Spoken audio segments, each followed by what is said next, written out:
और आज की बड़ी खबरों में रायगढ़ से एक बड़ी खबर है। रायगढ़ में अवैध रेत खनन का खेल, नेताओं मंत्रियों का दबाव, धमकियों का साया। रायगढ़ जिले के पुसौर तहसील के ग्राम पंचायत सिवरा में अवैध रेत खनन और भंडारण का खेल जोरों पर है।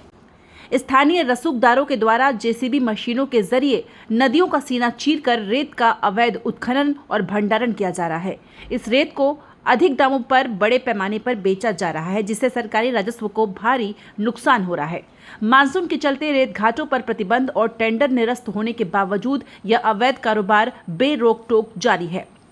स्थानीय निवासी दुर्गेश मालाकार ने इस मामले में गंभीर आरोप लगाए हैं। उन्होंने बताया कि उन्होंने अवैध खनन और भंडारण की शिकायत पटवारी जलंधर सिदार को व्हाट्सएप के जरिए की, लेकिन पटवारी ने साफ तौर पर कार्रवाई करने से इनकार कर दिया। दुर्गेश के मुताबिक पटवारी ने कहा, जब हम कार्रवाई करने जाते हैं तो नेताओं और मंत्रियों का बहुत दबाव आता है। आमतौर पर जब्त गाड़ियां और जेसीबी छोड़ने के लिए उन पर दबाव बनाया जाता है और कार्रवाई के बाद हमें नेताओं मंत्रियों की फटकार अलग से सुननी पड़ती है। पटवारी ने सुझाव दिया कि वह माइनिंग विभाग में शिकायत करे, लेकिन दुर्गेश का कहना है कि सब कुछ माइनिंग विभाग की जानकारी में हो रहा है। उन्होंने भी कई महीनों से कोई कार्रवाई नहीं की है। दुर्गेश ने बताया कि वह माइनिंग विभाग में भी शिकायत दर्ज करने की तैयारी में है, लेकिन उन्हें डर है कि वहां भी वही जवाब मिल सकता है। इसके साथ ही शिकायत करने के बाद से उन्हें स्थानीय रसूखदारों से धमकियां मिल रही है।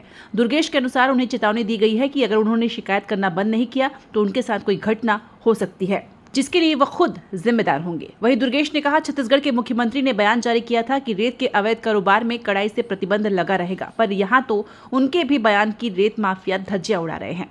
जानकारी के मुताबिक रायगढ़ जिले में अवैध रेत खनन लंबे समय से एक गंभीर समस्या बनी हुई है। खनिज विभाग और प्रशासन के द्वारा समय समय पर कार्रवाई की बात कही जाती है, लेकिन जमीनी स्तर पर स्थिति जस की तस बनी हुई है। हाल ही में खनिज साधन विभाग के सचिव पी दयानंद ने कलेक्टरों को अवैध रेत खनन पर सख्त कार्रवाई के निर्देश दिए थे, लेकिन स्थानीय स्तर पर प्रभावी अमल नहीं हो पा रहा है। रायगढ़ जिले में खनिज विभाग ने हाल ही में अवैध रेत परिवहन के 8 वाहनों को जब्त किया और 2 अवैध भंडारण के मामलों में कार्रवाई शुरू की, लेकिन स्थानीय लोगों का कहना है कि ये कार्रवाई दिखावे के लिए की गई थी, जिसका रसूखदार ने रेत माफियाओं पर कोई ठोस प्रभाव नहीं पड़ा। दुर्गेश मालाकार ने कहा, मैं डरने वाला नहीं हूं, यह गलत काम है और इसके खिलाफ आवाज उठाना मेरा हक है। अगर प्रशासन कार्रवाई नहीं करेगा तो मैं उच्च अधिकारियों और कोर्ट तक जाऊंगा। उनकी हिम्मत ग्रामीणों के लिए प्रेरणा बन रही है, लेकिन धमकियों का साया उनकी जान के लिए खतरा बना हुआ है। ग्रामीणों और दुर्गेश ने मांग की है कि अवैध रेत खनन पर तत्काल रोक लगाई जाए, दोषियों के खिलाफ सख्त कार्रवाई हो और शिकायतकर्ताओं की सुरक्षा सुनिश्चित की जाए। साथ ही माइनिंग विभाग और स्थानीय प्रशासन की जवाबदेही तय करने की मांग भी उठ रही है। बताएंगे, क्या नाम है आपका? मेरा नाम दुर्गेश मालाकार है। आपने शिकायत भी की है अवैध बालू के मामले में? हाँ, मैं पटवारी साहब को, नायब तहसीलदार जी को वीडियो भेजा था, फुटेज भेजा था। तो पटवारी साहब का बोलना है कि हम लोग, वो बोले तहसीलदार बोले कि हम लोग अगर कार्रवाई करते हैं तो फिर नेता मंत्री का फोन आता है, जिससे हम लोग को कार्रवाई करते नहीं बनता है और छोड़ना पड़ता है लोगों को। क्या मामले को लेके आपने शिकायत की थी? अवैध बालू का भंडारण किया गया है बहुत बड़े पैमाने में यहाँ पे। खरीदी बिक्री भी? हाँ, खरीदी बिक्री बहुत अधिक रेट में बिक्री किया जा रहा है। क्या लगता है कहाँ से बालू आया होगा? ये मान नदी का बालू है भैया, ये बस लगा हुआ है, आधा किलोमीटर भी नहीं है, 200 मीटर में मान नदी है। क्या नाम है पटवारी का, क्या नाम है तहसीलदार वगैरह का? तहसीलदार कोई मिश्रा जी हैं और पटवारी तो अपने बुनगा वाले पटवारी हैं। तो यहाँ पर कहाँ पर ये अवैध डंपिंग हो रहा है? ये अपना जो मुक्ति धाम है सेमरा में, वहीं पे बालू का डंपिंग हुआ है बहुत बड़े पैमाने में। आप यहाँ तक कि मुक्ति धाम को भी नहीं छोड़ा गया है, सामुदायिक भवन को भी नहीं छोड़ा गया है, वहां भी डंपिंग किया हुआ है। आके आप फुटेज ले सकते हैं।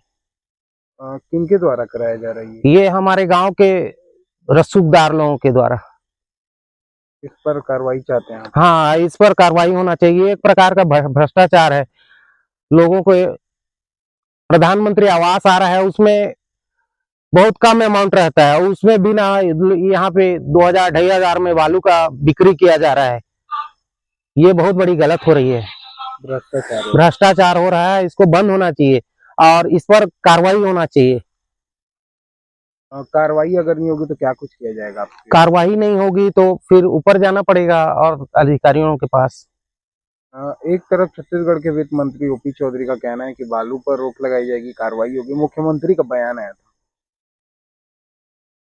अब उनके पास ये न्यूज जाएगा तब उनको पता चलेगा कि इस पर कार्रवाई होगी या नहीं होगी, क्योंकि बहुत सारे रसूखदार लोग ऐसे हैं जो बड़े बड़े नेताओं से पहुंच रखते हैं और उनका बोलना है कि हमारा कुछ नहीं उखाड़ सकते।